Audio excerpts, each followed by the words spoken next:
used to have a photo that I found, and it was a beautiful little girl. Sorry if I'm talking weird, I'm trying to remember things. She was blonde with her hair in a bun, dressed in a little ballerina outfit, and these were all the colors, exactly these colors. This is the meditation I put on to bring good energy in the house. Good thing I did too, because I just found out that my neighbor down the road, my redheaded neighbor with the few kids, yet another girl has a crush on my girl, so I'm gonna pray about that. And anyway, there was a lot of weirdness the past couple years where we live with stuff like that, so that was a little bit like kind of messed with my vibration for a minute. But anyway, I digress. This photo I had of I used to consider it a photo of my niece, but it was just a photo that I picked up at the dollar store, and I wanted to use the frame. So I took it out, and then when I took it out and I looked at it, I was like, oh my God, that's my niece. It looks just like my baby niece. And it did. It looked spit and image like her. And I kept the photo for years, and I used to get it out and show my mom and everybody, like, doesn't that look like Susan? And so anyway, I sitting here, and the Lord was kind of talking to me about her today. I haven't seen her in a long time. She's a grown woman now. And then he was also talking to me about my mom and my dad and our heritage. The Sioux Indian in our blood is showing to be the most hidden Native American heritage in my family, is the Sioux. But it's in my mom's name, and it's in my niece's name, and a couple other family members' names.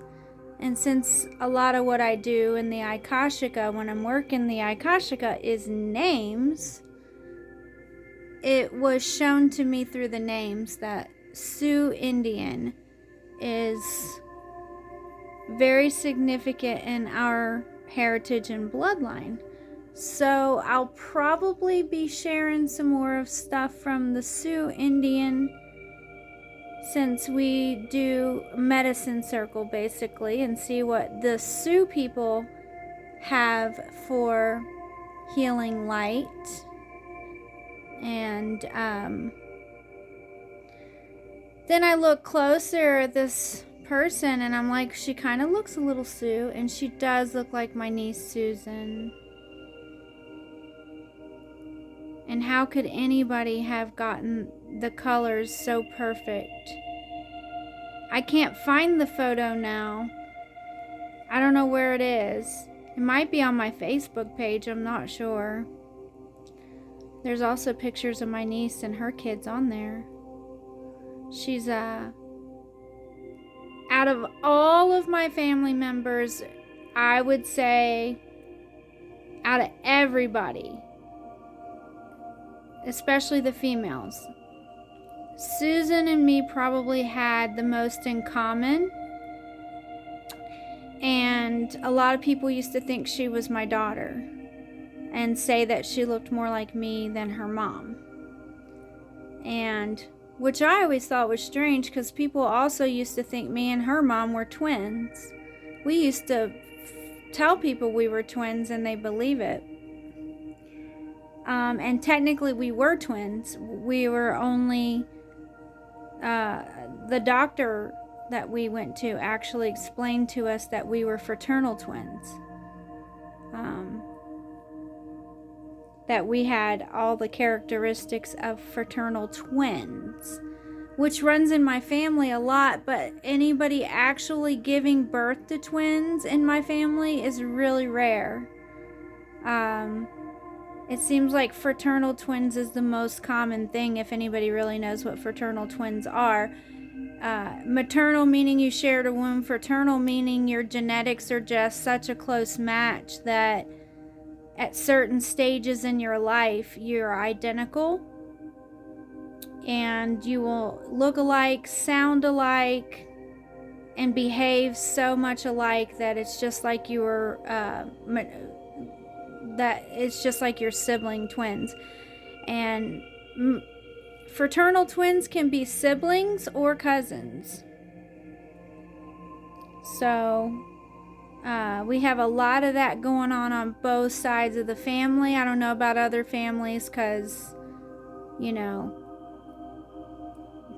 it's hard to know what goes on in everybody's family. But I know there are other families like that, or other families where twins are kind of common, or they have twins like every 3 generations or something like that. But that's been a huge theme in both sides of my family many, many years now. And these were some of the things that God showed me that twin flames carry very often, is that they come from families who have these traits and these genetic markers and patterns within birth and stuff like that. And then even when you look at Jesus and John and their conception and birth, there was something sort of patternistic. Of course, it was holy conception in Jesus' case.